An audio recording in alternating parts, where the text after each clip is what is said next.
as far away from the kitchen as possible. And out in the woods was a good place to do that. Because, baking was huge, cooking was huge. With one oven, lots to do, she was busy. But when we got home, or when he got home, we'd pack up the car and go to Grandma's, where the cousins and aunts and the uncles would all gather.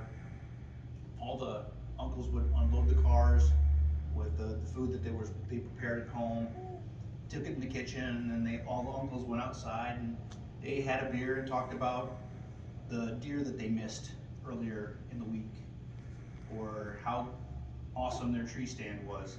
And I'm sure that the deer had more and more antlers as they told the stories, and they were bigger and bigger, probably moose sized by the end of the day.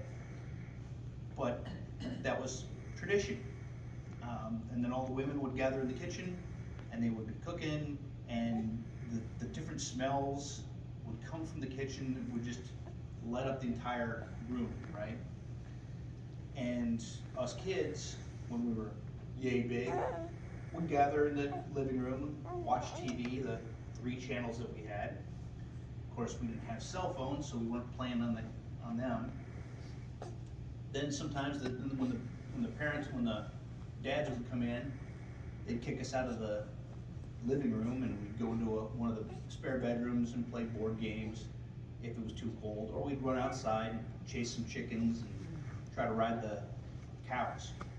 Yes, we rode cows. It was very bumpy, but very easy to catch from the horses. When we were young, so easy targets for us. And later, we'd all gather. Somebody would pray. I remember my Uncle Stu prayed a couple of times, and he was the one that always sunk in. I'm sure there was others that prayed, but I remember him praying the most. And then we'd dig in, and we'd have a ball. We would get all this food, and of course, Mom being Mom, you have to try Aunt's salad. I know it's not the greatest, but you have to try it, and you have to tell her it's good. Well, of course, we tried it, and told her it was good. That was the beginning of the lies, right? But it was good that she made it. It was good that she put her love into that dish. I wish we had enough carrots to take this time, but we don't. It's okay. I never did bring you the recipe. You didn't. I'm still waiting. I'm patient. Sorry. That's okay. So we would have all this food. The men would be in the living room. They'd be eating off their stomachs, and the belts would all be flopping out because they'd have to loosen them. And then they start falling asleep in front of the game. Us kids would be eating on the floor and then quietly getting up for pie and then moving on. And I tell you this because those were memories that we had growing up. And I'm sure you all have similar memories of gathering with your family on a holiday, especially Thanksgiving.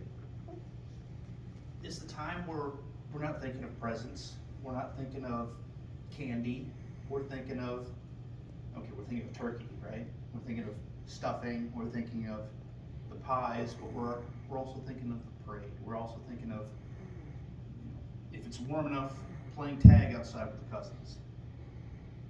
And those memories we cherish.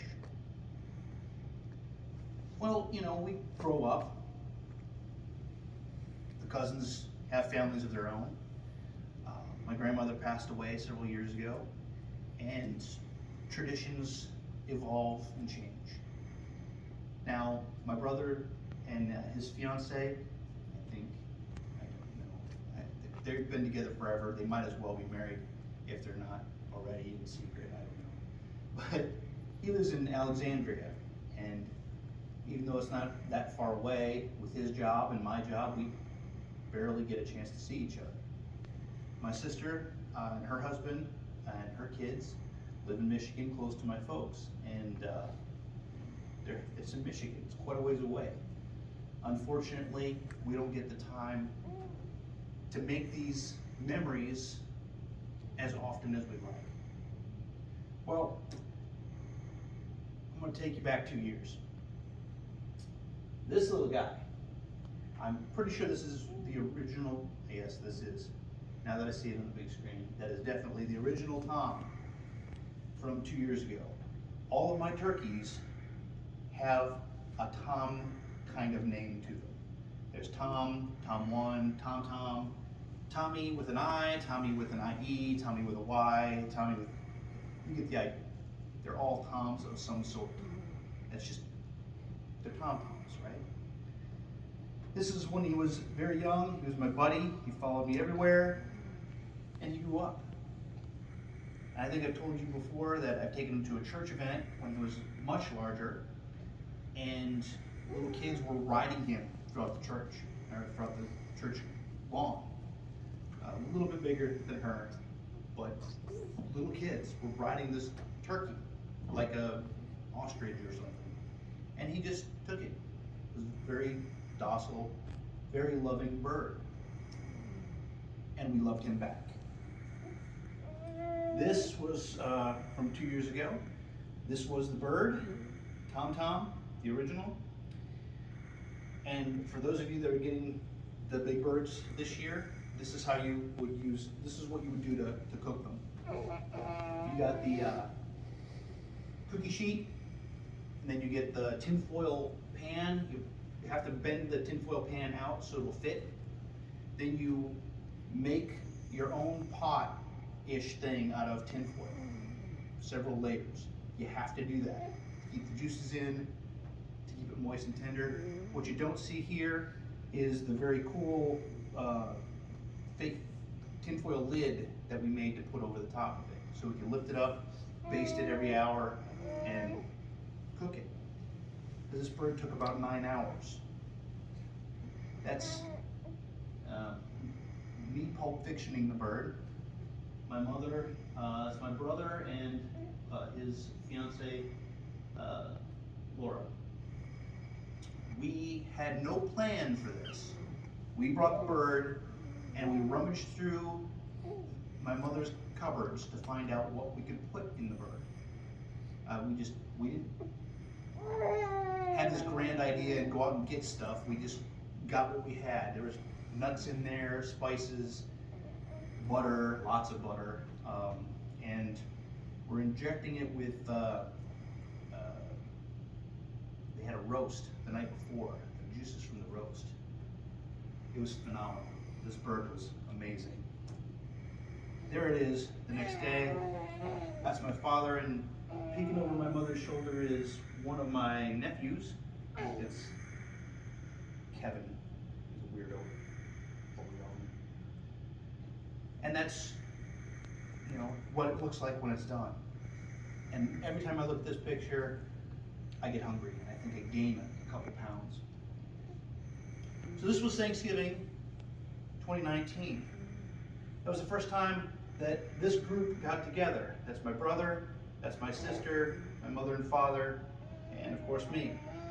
We've got more pictures of, you know, the other people that are involved. My sister's husband, Laura, my wife, our kids, my sister's kids. We had the whole group there.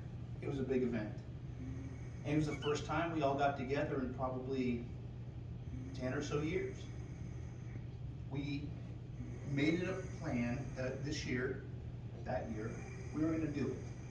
My brother got off of work, I got off of work, we traveled up there and made these memories. And we spent time together. Over 9 hours, basting the bird. Dad passed out in the chair, my mom passed out in another chair. Then they got up and went to bed. I think we took naps between this thing, took turns basting. But it was a great time.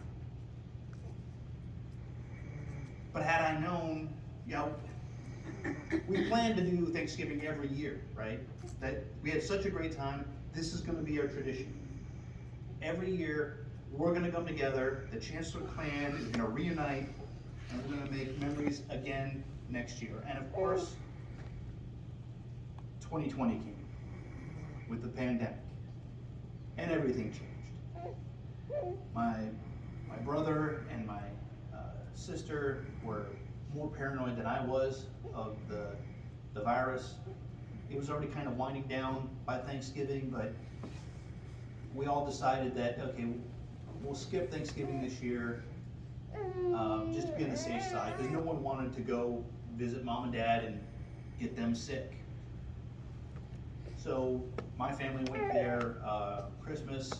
Ryan and his girlfriend went there just after New Year's. So we kind of split up the time. So this was the last time we were all together until the spring. But had I known that that was the last time we were all together, there are a lot of things I would do different. I would have spent more time with Dad, take more videos, take more pictures. There's a lot of things that was left unsaid. That was a Thanksgiving that changed for everyone. And then I started thinking, what if this year was my last Thanksgiving? How would I talk to God with where I'm at now? What answers would I give him when he asks, what's your excuse for not reading the Bible more? What's your excuse for, not going to church every Sunday? What's your excuse for not following my commandments? We don't know when our last moments are. We don't. I thought we would have plenty more Thanksgivings with my father. Had I known differently, things would have been different. But we don't know. We don't know when our time is up. How would I want people to remember me? How would I want my life to be played out to others? My father was a great man. And you know how most parents want their children to be better off than them? They want their children to be more successful than them. They want their children to be happier and more loved. Well, it's not possible. It's not possible for me to be that. My father was way beyond where I'm capable. Which reminds me that God is way beyond where I'm capable. I can't follow the commandments perfectly. I can't follow his instructions perfectly. I stumble. I fall. I nosedive into the ground. But I get up and I try. That's all I can do, because I know I'm going to stumble again tomorrow. But if I work out my spirit, continue to study, and to continue to pray, I can continue to get better. And that's what our faith is about. Continuing to study, continuing to get better. I took a lot of readings from Psalms this week. They're inspirational because when we think about our memory of what happened to us in the past, those good memories of earlier Thanksgivings, those memories of past loved ones, they're all gifts to us. We're about to come upon the season, and if you go to the stores, you've already seen that the season of giving. Christmas is coming. The ultimate gifts were given to us, starting with our celebration of Jesus' birth. That's what we should be thanking God for. But not just his birth, our salvation with his death and resurrection. And not just that, but everything else he's given to us. Our friends, our families, he's put us on the path to be here in this church together. He's put us on the path to know each other and be friends with each other. He put us on the path so that we can make the decisions that we make. And those little things that he gives us, those little gifts, we need to cherish. We need to cherish the time we have with our loved ones. We need to cherish the taste of that turkey. And if it's a little dry, that's what gravy's for. Still cherish it. Cherish the time that you have with your loved ones, not just the time you have cooking, not just the time you have traveling. Even though we regret that and we aren't looking forward to the time we travel, but there are opportunities there. Opportunities to meet the trucker at the gas station in Ohio. I met a great guy several trips ago who he was all depressed, and we got to chatting, and he was running ahead of schedule, and he had to wait a day to unload his stuff. So he was bored. He wanted to get home to his family. Things like that happen. But I saw that he was troubled, and I had the opportunity to talk with him. We have opportunities all the time. We have opportunities to talk with friends, loved ones, family. We have opportunities to be here together, to make memories, to build this church up in honor of God. We have opportunities every week to pick up the Bible, read a little more. Nowadays, you don't even have to have a Bible. You can have a phone and look it up. I've got 3 or 4 different Bible apps on my phone. With YouTube, there are literally hundreds, if not thousands, of churches out there recording their messages.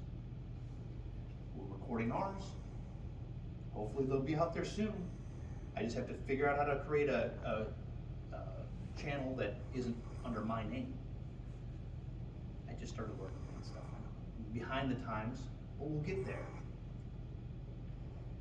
And we'll get the opportunity to reach out to others, like we have to our home, like we already did with the trunk or treat, like we did with the oyster bake. It was amazing. Like we're going to have with the Christmas program, like we're going to have with many other opportunities. Psalms 25:7. Do not remember the sins of my youth or my transgressions. According to your loving kindness, remember me for the goodness sake, for your goodness sake. Oh, we all mess up. What this is referring to is before we're mature into Christianity, when we're just young, we sin all the time. We don't read the book because we're afraid the book's going to tell us we can't do the stuff we like to do. Well, guess what? It does. If the things that you like to do are wrong, then yes, the book's going to tell you it's wrong. And we know that already. So why not read the book and find out the good stuff in there too? Remember me, O Lord, in your favor towards your people. Visit me with your salvation. Psalms 106:4. Remember me as a Christian. That's it. Remember me as a Christian, and remember that I have salvation. Remember that's a gift that God has given me, and that is something no one else can take from me.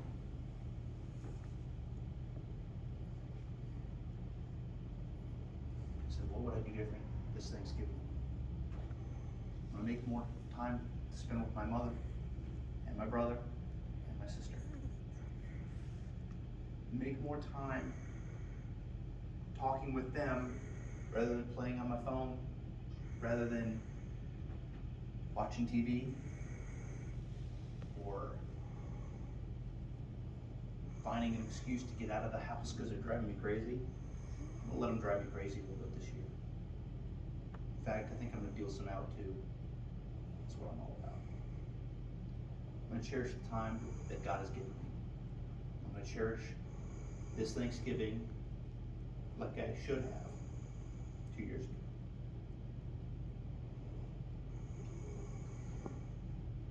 And I'm also going to take more time looking, especially at the holidays, in on my neighbors.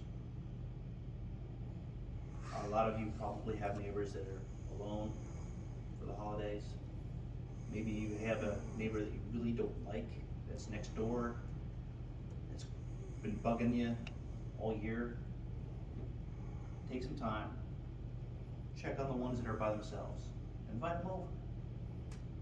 At the least, take a piece of pie to that neighbor that you don't like. Say, hey, look, my pastor told me I had to do this. Reach out to them, make sure that they're okay, and let them know that even though you may not get along, you still love them. That might start you on a new path. That might start your relationship on a new path.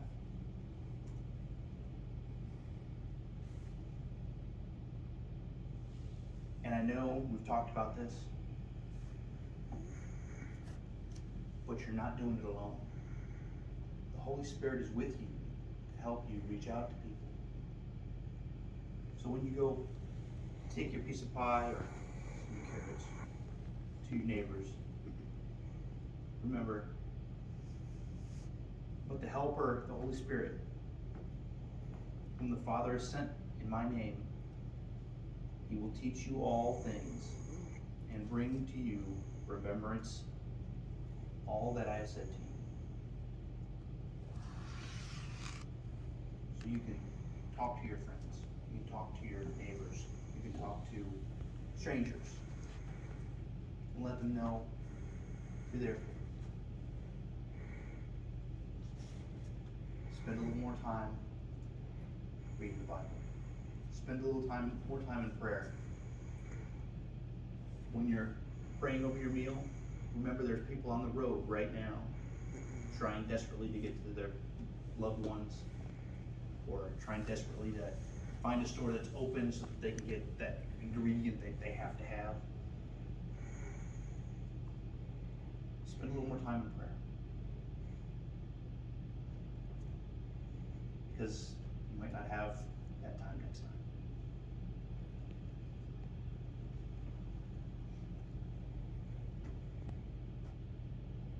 That I've been practicing this part for a while. Only teared up a little bit this time. It was a 50-50 shot. My father was an amazing man. And he's going to be missed. Don't let those opportunities get missed by you. Let's go to the Lord in prayer. Dear Lord, thank you for this time we have together. Thank you for every moment you've given us. And help us make the most of every moment you're going to give us. We love you very much. And we know you're going to look out after our church family, after Laura, after Barbara, after Leroy and Dolores. And we know you're going to help us reach others so they can join our church family as well. Help us be ready with your teachings, your guidance, your strength, and your love.